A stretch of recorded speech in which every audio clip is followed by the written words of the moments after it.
You may have heard this saying, and it's just everywhere in culture, that you have to work harder.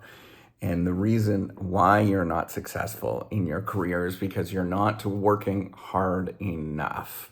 I'm a professor of business. What I want to do is actually tell you kind of a funny story and then tell you why I think that that is complete opposite of what we actually need to do and what are the secrets that we actually need to do. So yesterday, and I still feel like a complete idiot for doing this. I was on a sort of big Zoom call. There was like 50 other people that were there. And you know how Zoom, you can't, when you use it, it's just like not intuitive. Sometimes you turn it on and the voice is on, sometimes it's not. And I was listening to it and doing work at the same time with these other people. When I work, I kind of curse like a sailor. I do get angry, right? Like I get really angry and miserable and cranky when I'm working. And so I'm working along and I'm muttering and swearing, and I think it's something like you sob, or something along those lines. And I'm like looking at and then I realize, oh crap, my mind is here, but instead I should have been paying attention to what was going on. And then I realized I was like, oh man, I better check. Yeah, sure enough, the microphone was on, and I hope my mutter didn't come through, and I feel so embarrassed. It's such an embarrassing moment, and I hate when I do that kind of stuff. But this is where I want to begin, in terms of why I think working harder, that advice is just absolutely terrible for anybody's career. The reason why I was doing that was because I was trying to be efficient, as we all do. That's the story about efficiency. And so I was, doing the multitasking thing, listening to a lecture at the same time as actually doing my work. And it turned out it bit me in the butt because I was trying to work harder or work smarter or any of those particular things. I don't even know what the difference is between working smarter and harder. I know what they're trying to imply when they say that. I just don't know what it is when you actually put it into practice. So the idea here is, and I was probably a little bit anxious, a little bit, tired with it, and that's the problem when you try to work harder and you actually try to do this in your career, is that there's only so much that you could do.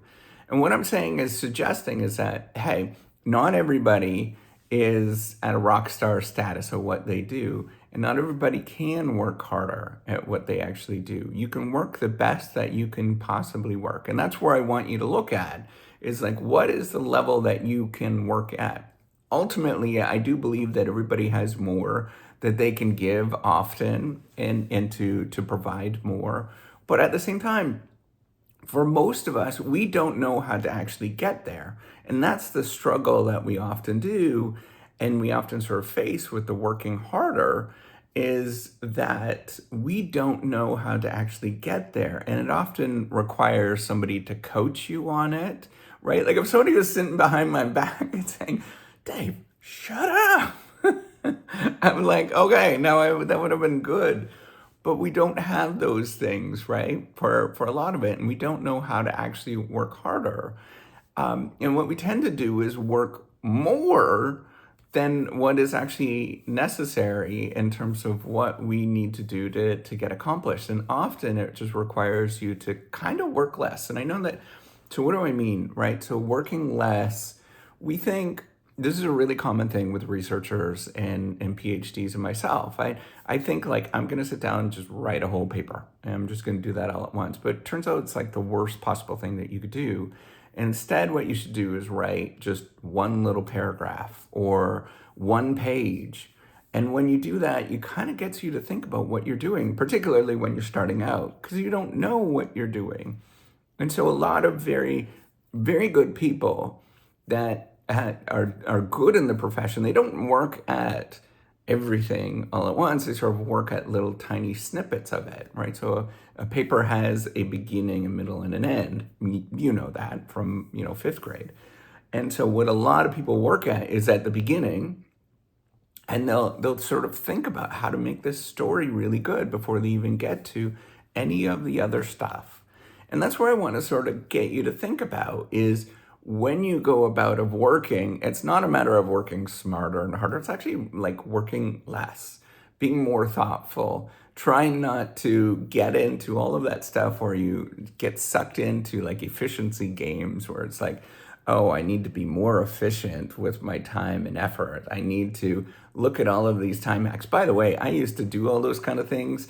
And then I realized I was spending more time in these damn time hacks. And so now I'm like, I don't do any of it. I don't care. And you realize you spend an awful lot of time on doing those sort of efficiency things. And you spend an awful lot of time when you start working harder. There's only so much that you could do. There is a decline in human performance. There's a decline in all performance. If you look at a machine, how it operates, you can only operate a machine at 80% efficiency or less. Look at, the operation. We think nuclear reactors is probably like the most sophisticated machines around. You look at how much downtime they have. It's ridiculous. It's like, I don't know, don't quote me on this, but it's like 60% of the time it's actually operating. The rest of it's like down. And so all of these things I want you to think about as there is a limit in terms of what you can work in this world. And there is only so much that you can do. And if you start working a lot more, things start falling apart in your life, right? You might be thinking, yeah, if you're working a lot more, it's probably taking cocaine or, ADHD medication, the Adderall and all that kind of stuff. But there's other things that happen, right? It's not just about drugs.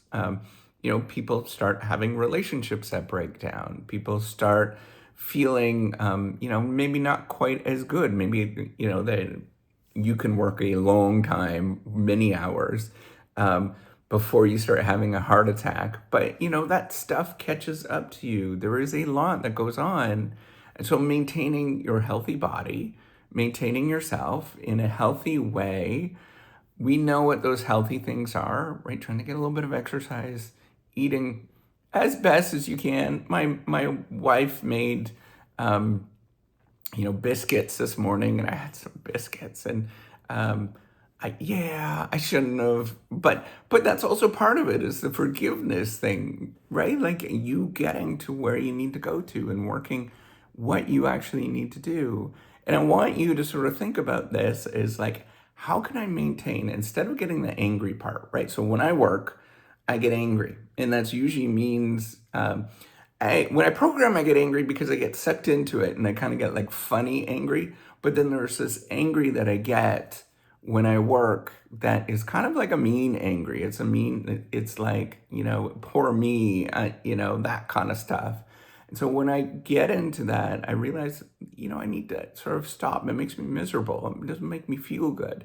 So I need to stop and go do something and recalibrate as best as I can, best as I possibly can. At the end of the day, I'm still miserable, but that's where I need to go maybe I get some exercise or, spend some time releasing all of this pent up, anger that happens and frustration that happens.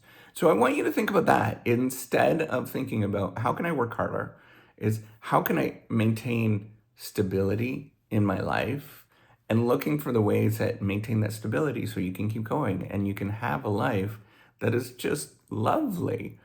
And when you realize like, hey, I can push it, 10, and the thing is, when you push it like that, you realize that you can only do that for a couple of days, right? Like doing the all-nighter thing, you're going to be like, I can only do this for a couple of days or whatever. And then your life starts falling apart and you go back to this like slivering, just this mush of a person. Instead, realize, how can I be more whole? How can I be a better person inside? How can I take steps forward where I can have more stability and I can love who I actually am? And I know that's really difficult to actually do for most of us. And I know that is it's such soft, goofy language. I know. Tell me about it. I'm an engineer. I did not come from lovey-dovey stuff was not in my family. But that's such an important part is knowing that you can love yourself, knowing that you can walk forward and be okay every single day. And I want you to work on that instead of thinking about how can I work as bloody hard as I possibly can at any given time. Think about how I can work and be stable.